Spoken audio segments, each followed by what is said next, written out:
sud au nord, de Saïgon à Hanoï, du Mékong à Sapa, vous allez voir quelques images rapportées de là-bas. Il y a 4 personnages principaux, Sylvette, Annie, Kiki et moi-même Alain qui tient la caméra et que vous ne verrez donc pas. Ce fut 2 semaines inoubliables, nous avons été les passagers privilégiés des paysages et de la gentillesse des peuples du Vietnam. Je vous souhaite un bon voyage.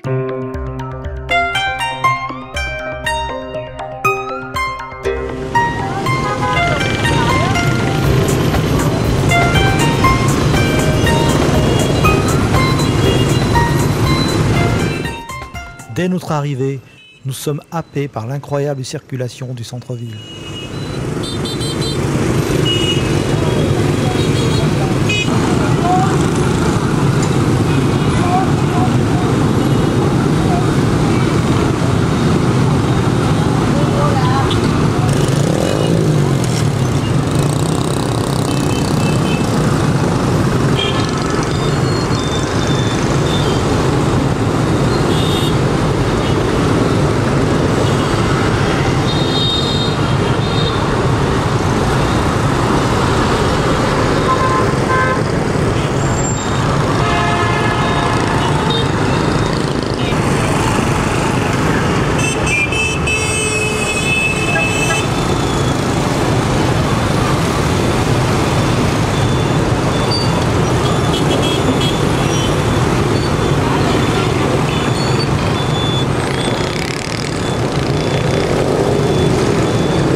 Ho Chi Minh Ville, qui s'appelait Saïgon jusqu'en 1975, est la plus grande ville du Vietnam.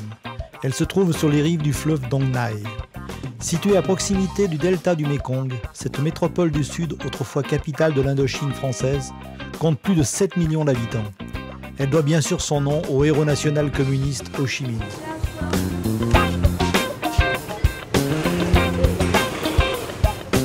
Après la circulation, les installations électriques de la ville sont une autre surprise. Elles font vraiment partie du décor. Et ça fonctionne. Enfin...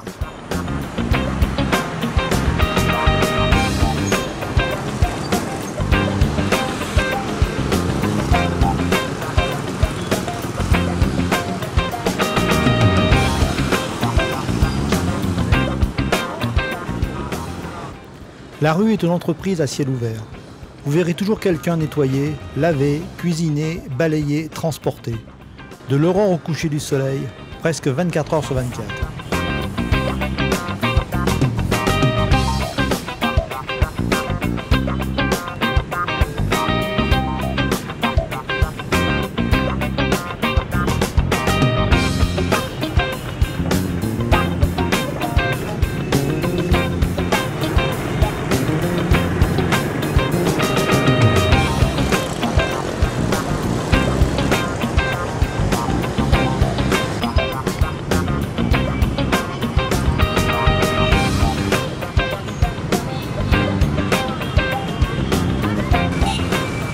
Situé au cœur de la ville, le bureau de poste central a été construit par Gustave Eiffel dans le plus pur style colonial français.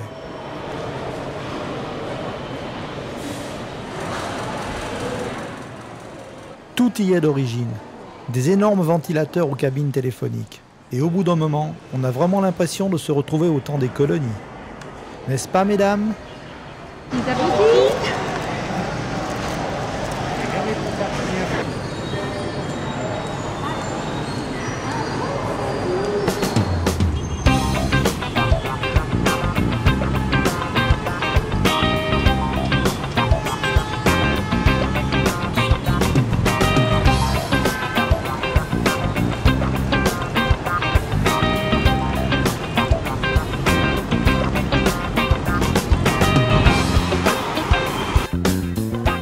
Chau Ben Tan est un des plus célèbres marchés de Saïgon. Ça grouille de monde comme dans tous les endroits commerçants et on y trouve de tout. Vêtements, bibelots, objets artisanaux, les boutiques du centre étant plutôt réservées à l'alimentation. Riz, épices, viande, poissons séchés, alcool, jus de fruits. Je disais qu'on y trouve de tout et c'est pratique de pouvoir acheter quelques sous-vêtements oubliés quelque part. Ben voilà, allez les trois, hop. Voilà. Voilà, là ça prend plus ça de la...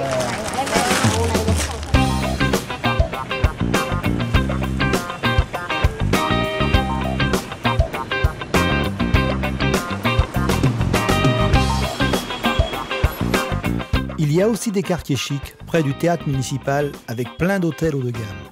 Il faut bien loger les camarades du parti quelque part.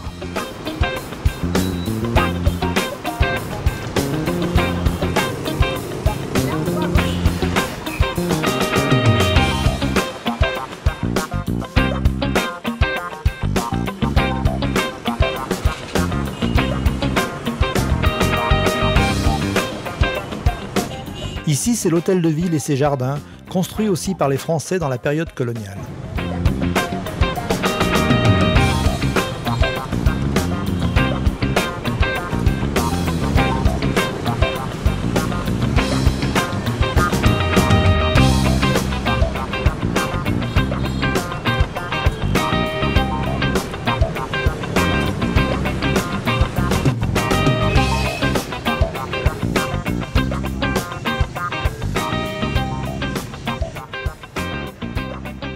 Ceci est le premier temple que nous avons visité. Je n'ai pas retenu son nom, mais ces deux enfants qui jouent à l'extérieur contrastent avec la sérénité de l'endroit.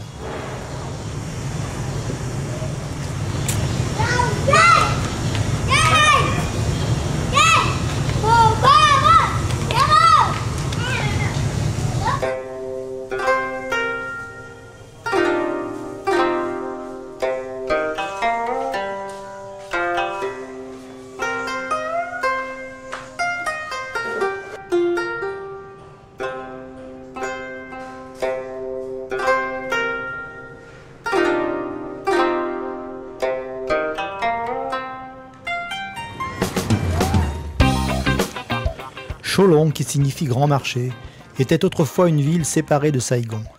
C'est aujourd'hui le grand centre commerçant chinois de la ville, avec une population d'1 demi-million de Vietnamiens d'origine chinoise, les Hoa.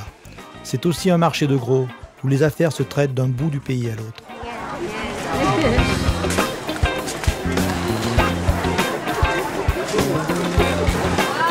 Tao nous fait découvrir les spécialités. On emploie ces crevettes là pour faire de la pâte de crevettes. Et vous avez de la chance, vous n'avez pas eu les odeurs.